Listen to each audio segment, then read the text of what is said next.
Welcome to Monster Chats, presented by Monster VoIP, where we share the tools, methods, and best practices that business leaders use to build new connections, strengthen relationships, and impact sales in organizations of all shapes and sizes. If you have any questions that come up during today's episode, please text them to 424-378-6966. Please welcome the founder of Monster VoIP, your host, Colin Mitchell. On today's episode, I'm going to be talking with Scott Mason of Scott Mason LLC. We're going to learn about his story. We're going to talk about resilience, strength, and fortitude. My name is Colin Mitchell. I'm the host of Monster Chats and the founder of Monster VoIP. Scott, welcome to Monster Chats. How you doing? I am great. How about you? I'm doing fantastic. I know that we're chatting it up here, so I'm really excited to learn more about your story and jump right in and just tell me a little bit about, where you grew up, how you got into your career path that you went down, and then how you became an entrepreneur. Thank you. So I was born in London, England. Oh. I was the son of two graduate students who had an affair, put me up for adoption.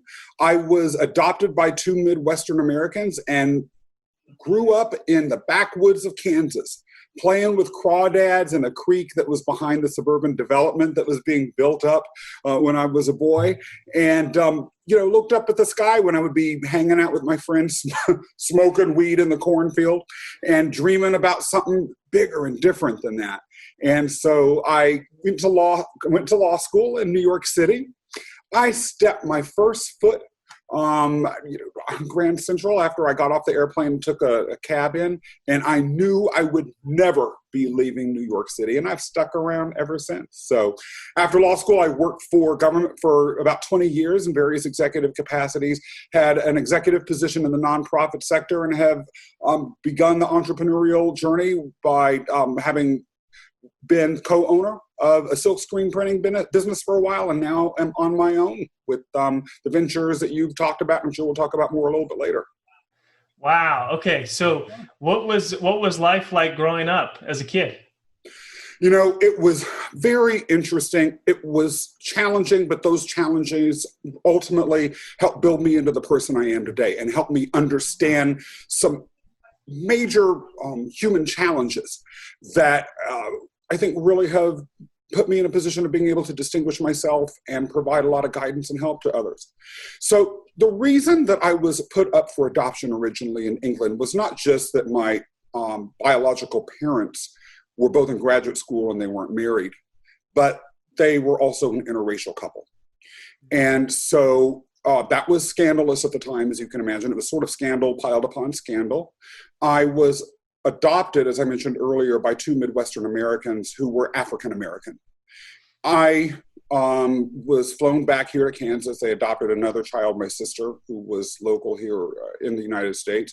And I was raised as biracial, a son of two people who were quite obviously of the same race. Again, in a time and era and part of the country where that was utterly and completely unacceptable. I don't think I knew any other biracial children, particularly in the schools that I grew up in. And on top of that, of course, being biracial wasn't enough. I had to be queer too. And so, I came out in the early 80s, again, at a time when in the Midwest, that was utterly and completely unacceptable. And quickly found that the path for the future for me, I could innovate or try and be something bigger and greater in a place really without opportunity or that didn't want me there, or I could strike out on my own and try and build a life somewhere where there were greater opportunities and where I could really feel like I could be full-scale Scott Mason. But the experience of having worked and lived in that environment in that particular era, it was horrible at the time. I mean, I suffered a lot of ostracization, but invaluable. Not fitting in, I found ultimately was a massive, massive gift. And I've never regretted it. Wow. That's so powerful. I mean, I myself had a tough upbringing as a kid, not at that level at all.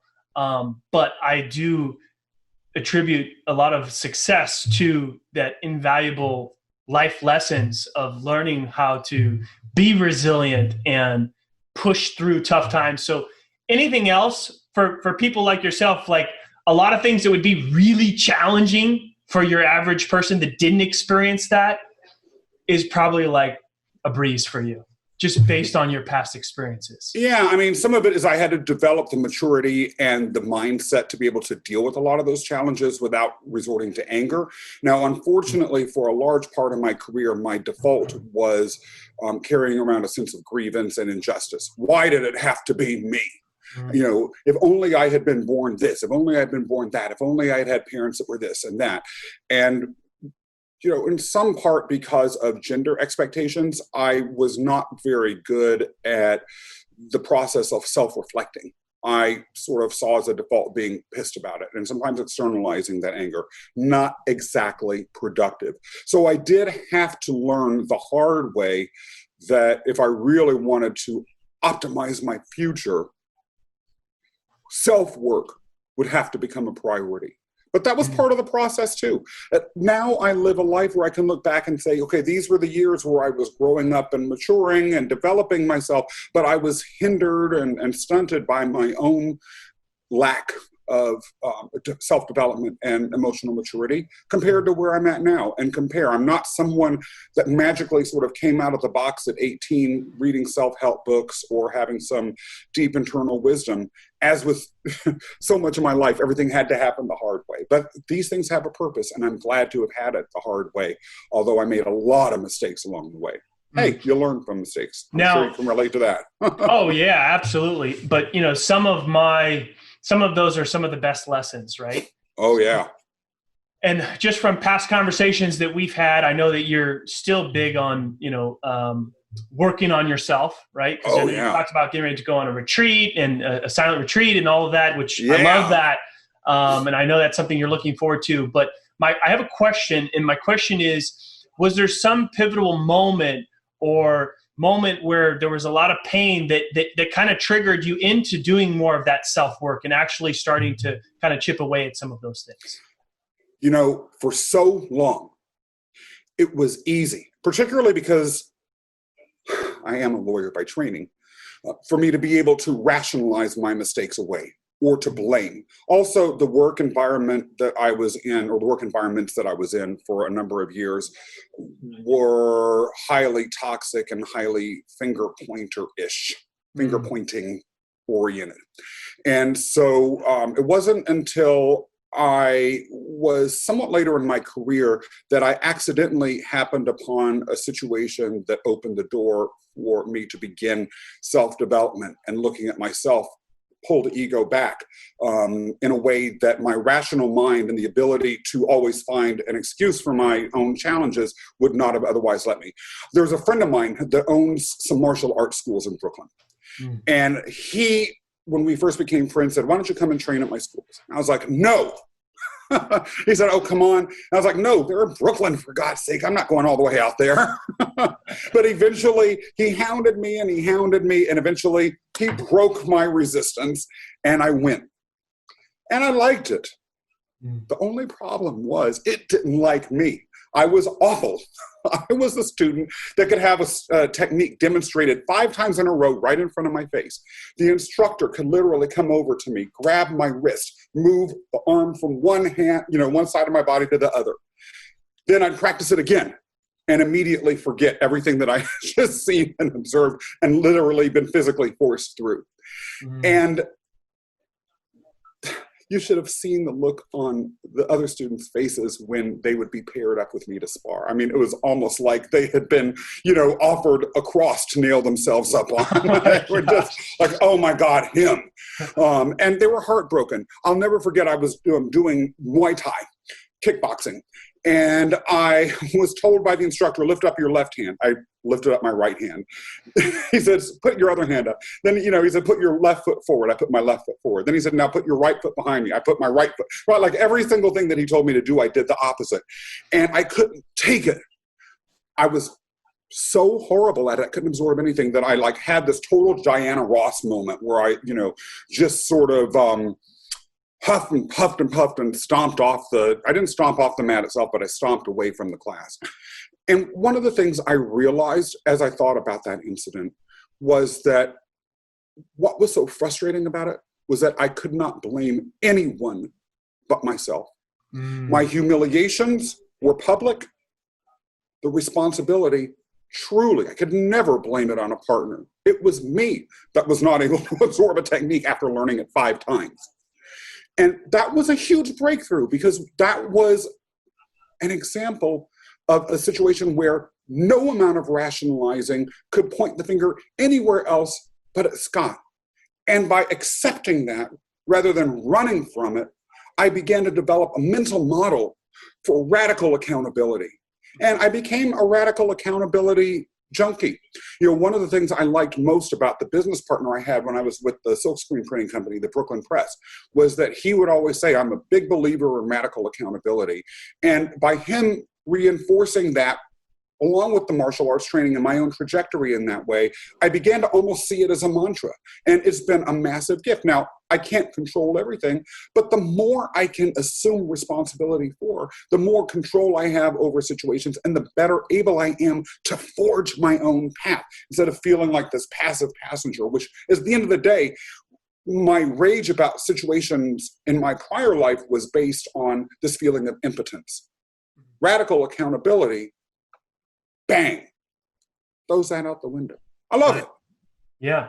So that was such a huge lesson that you got out of doing martial arts, that you were able to really connect to some core internal stuff that you needed to work on.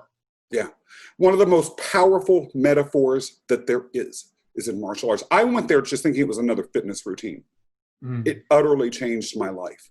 And the space that it can provide under the right school culture to do that is something that I recommend to anyone. But as with any other organization and institution, school culture, organizational culture matters.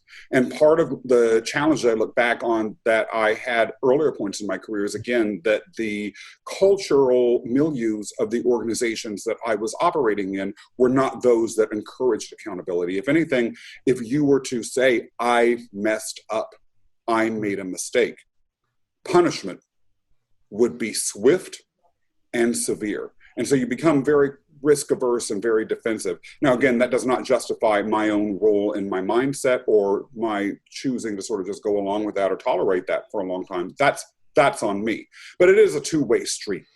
And so absolutely, yeah. I mean, without having a safe place to be able to admit struggles, challenges, mistakes, it really makes it difficult to grow in that area. Yeah. And look, it sounds like you have a lot of experience understanding that. And I do feel that the lack of growth that can happen in organizations when that is not a cultural imperative can be devastating. And it's all the more devastating because it's insidious and often invisible. In government, where I've worked nearly 20 years, there are not really balance sheets or P&L statements that you look at, although balance sheets and P&L statements themselves can hide the toxic impact of opportunity costs that come if people feel like they're going to be punished or if the atmosphere is toxic. But in government, so long as the initiatives were completed successfully, and so long as the mayor or whoever it was that you're working for didn't end up negatively portrayed in the press, then a lot of sins could be hidden, and a lot of secret waste that occurred because of excessive risk averseness or fear of punishment or cultural weirdness was invisible. And it's made me very sad and depressed after a while, and was ultimately why even today, people say on a semi-regular basis, oh, you should consider going back to government. No, it's too big of a beast, even for someone as ambitious as me to dare to try and address. That has to be done at the top level. So talk to us about some of the things that you're working on now. Yeah, I'm really excited I have coming up pretty soon, actually on Sunday the 26th, a symposium that I will be doing with some folks that is called Survive to Thrive. Your past doesn't determine your future. That's going to be exploring things like fear, fulfilling your potential, and developing a plan of action to deal with that. That's really exciting, and anyone that's interested in it should by all means look me up. I am working on a book that's going to be coming out later this year, and I am going to be working with some people that I know on a podcast in the near future, and I am extraordinarily excited about that. Like, you know, I'm afraid I'm not going to pass out on the street one day. Excited. Like you're dreaming and somebody should pinch you. Exactly. Well, when you find the right people to work with something, I think you know this, in business, finding the right collaborator, understanding that match, having a good gut sense about it is everything. None of us are doing this by ourselves. When you've got that match, stick with it, run with it. Magic can happen. Yeah. No, I totally agree. I mean, having the right team makes the biggest difference. But then about that, like some of the points that you made, creating the right culture with that team too, right? Making it a safe place where people can speak up, speak their voice, you know, be who they are, be their authentic self, and be comfortable with that, I think is even more important. Yeah. It's funny. I run a Toastmasters group, and it's had a lot of growth. For those who don't know, Toastmasters is an organization that promotes public speaking skills and helps individuals develop that. And it's an international organization, and it has been in existence for many, many years. The club that I run is largely entrepreneurs and artists, which is who I have sought to be members, and it has successfully become that sort of organization.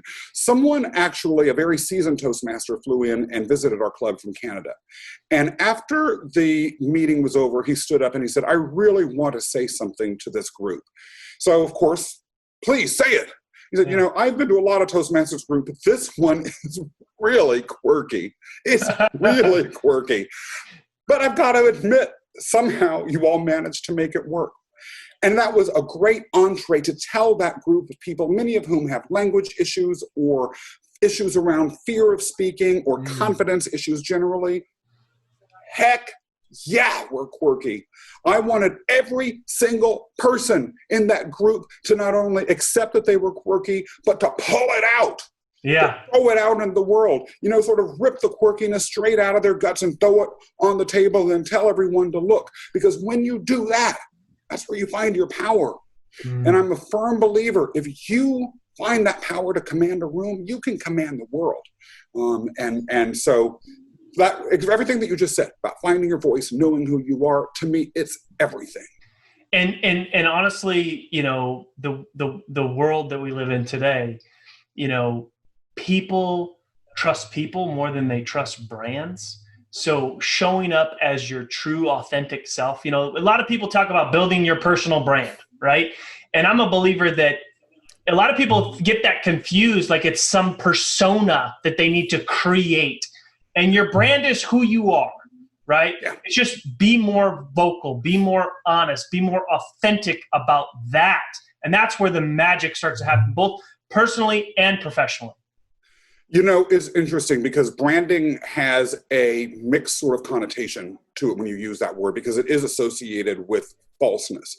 And we have been through, you and I in our lives, and pretty much probably everyone who is listening to this, have experienced situations where we have heard or seen branding that says one thing and is a complete lie. And so the hollowness that branding can be is something everyone is keenly aware of. And I think of the classic example being the large company that insists that they care about you as a consumer. Then you call them up and you get a robot. Thank you. We value your business, right? It exposes the entire branding of that company as a lie. And then we see celebrities who, and the Me Too movement has been particularly, you know, balloon poking around this issue, where people have crafted these very wonderful, loving, generous, sweet, comic personalities that are totally fake and that hide egregious, even rape sometimes. And so I think that you're right. There's, you know, anyone in the news follows politics, but even commerce and business generally has observed that trust in institutions and branding facades is at an all-time low and diminishing because of that. If we as individuals, and particularly business leaders, but leaders of any stripe, hope to be able to really understand that what we're bringing to the table is something that folks should buy into, I agree with you. We absolutely have got to make it something real that's inside. And by the way, we can't do it by faking authenticity. One thing that I read a while back, and not to get political here, but it's purely just a statement, is that one of the challenges behind why people might not have liked Hillary Clinton was that they perceived her as faking authenticity. And if you fake authenticity, whether you're Hillary Clinton, I don't know whether that's true or not, but that's just an example. If you're faking it, people can sense that a mile away. It really has to be who you are. Yeah. Yeah. People can see through that. Yeah. And there'll always be, and if it's not true, there's always some point or something you do or something that will expose that. And by the way, at the end of the day, the desire to create a false persona, or a persona that really may be a tiny sliver of you, but literally like 0.5%, as opposed to the monster that you are 99%, is not only something that people can perceive, but it's something that is, the best way to describe it is cynical, profoundly cynical, because it implicitly states that you do not have the confidence in your audience to trust you or to accept you as you truly are. And who on earth is going to want to purchase any good service or see themselves as deriving any value from someone who is diminishing them? Yes, as Annie Lennox said, there are people out there who want to be abused, but the overwhelming majority of people do not like being viewed in a negative fashion, and they certainly will not voluntarily pay money or seek value from anyone that, even on a subconscious level, they perceive as doing so. That's so true. So tell me, before I let you go, Scott, where can people find out more about this event coming up? When can they expect to see the book, and where can they connect with you online?